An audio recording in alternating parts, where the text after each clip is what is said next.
Okay, World War II in Europe. So once the United States became involved in World War II, it would align with its allies. So in this case, that would be Great Britain and the Soviet Union. They would fight against the Axis powers. The Axis powers were Germany, Italy, and Japan. The Allied leaders from right to left were Winston Churchill from Great Britain, Franklin Roosevelt from the United States, and Joseph Stalin from the Soviet Union. The Allies would fight against the Axis leaders. This would be Hitler from Germany, Mussolini from Italy, and Hideki Tojo, the military leader of Japan.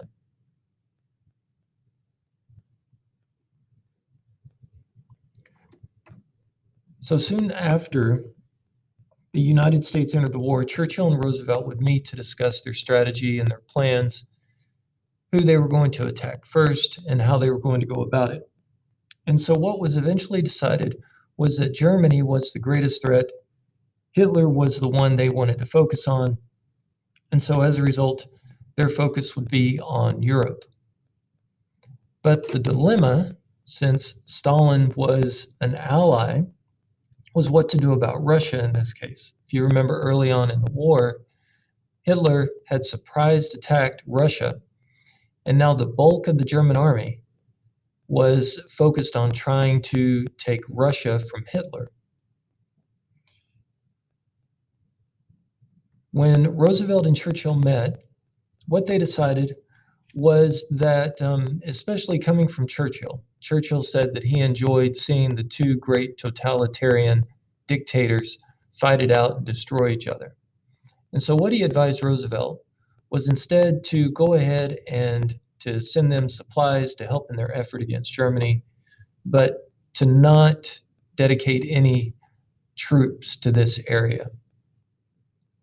So as a result, Stalin, for the most part, is going to be on his own fighting against the Germans on the Eastern Front.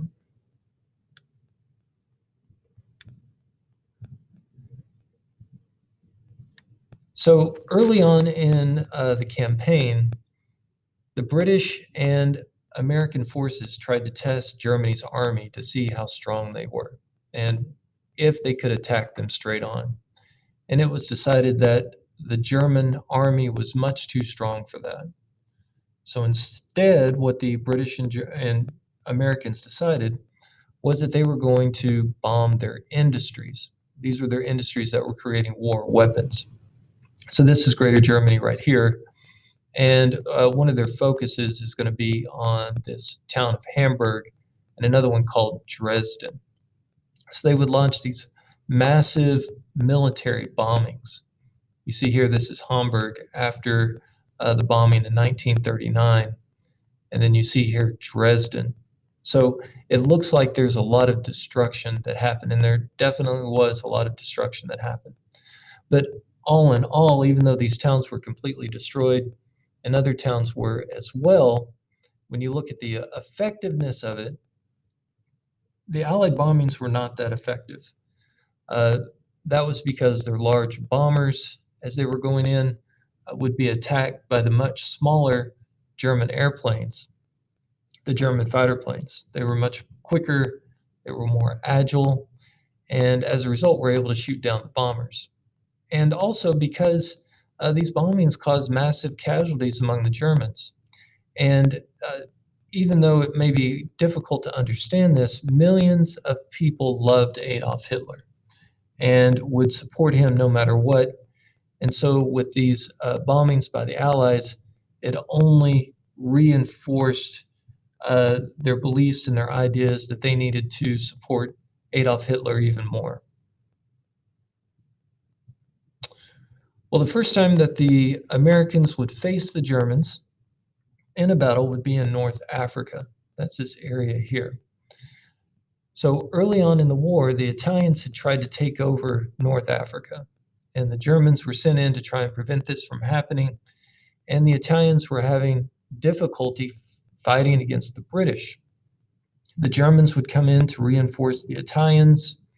And now that America was in the war, they would be helping the British. The American Expeditionary Forces were commanded by this man right here, General George Patton. And with his help, eventually, they were able to push the Germans and Italians out of North Africa. This would be the first victory that the Allies would have against the Germans.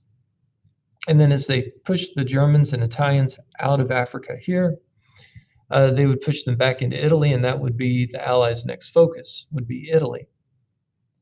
So using Sicily here as a springboard, they would attempt to invade Italy. But you see here that Italy is a peninsula. And because of its coastline, its cliffs, also there were a lot of fortifications along the coast. And then this is also a mountainous region as well here, the Apennine Mountains, that made it very difficult for the Allies to be able to get to the Italians and the Germans. And also the Italians and the Germans fought very hard as well. But eventually, the Allies, the Americans, and the British would overcome the Axis powers here and would be able to capture Rome.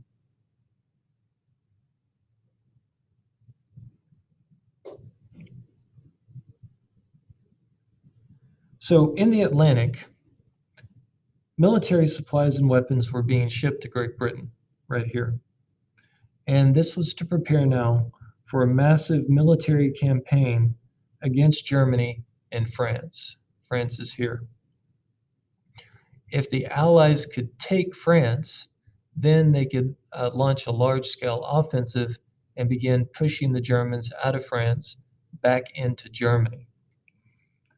So remember, early on in the war, France had been invaded and overtaken by Germany. And as soon as the Germans took France, they began to fortify the beaches along Western Europe. Hitler fully expected the Allies to launch their attack here in Calais because you can see this is a shorter distance across the English Channel.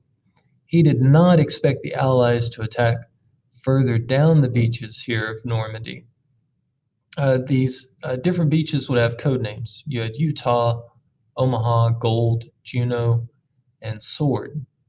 This is a look at what the German fortifications look like and what the Allies were against. So as far as the attack was concerned, it was a surprise to Hitler, expecting the Allied forces to land here in Calais, but instead they landed here further down. And as a result, Hitler did not know of the attack until the day of.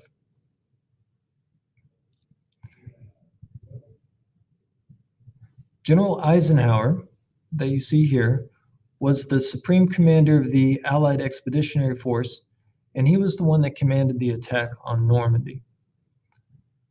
So the night before, what happened was that parachuters dropped in behind German lines, and they blew up important bridges. So the Germans could not send in their tanks as reinforcements once the Allies started to take the beaches.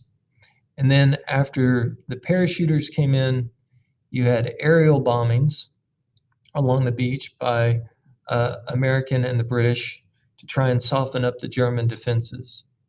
And then you had landing craft that began to bring the troops to the beaches. But even with all of this, it was still very difficult to take these beaches, and there were heavy casualties by the Allies.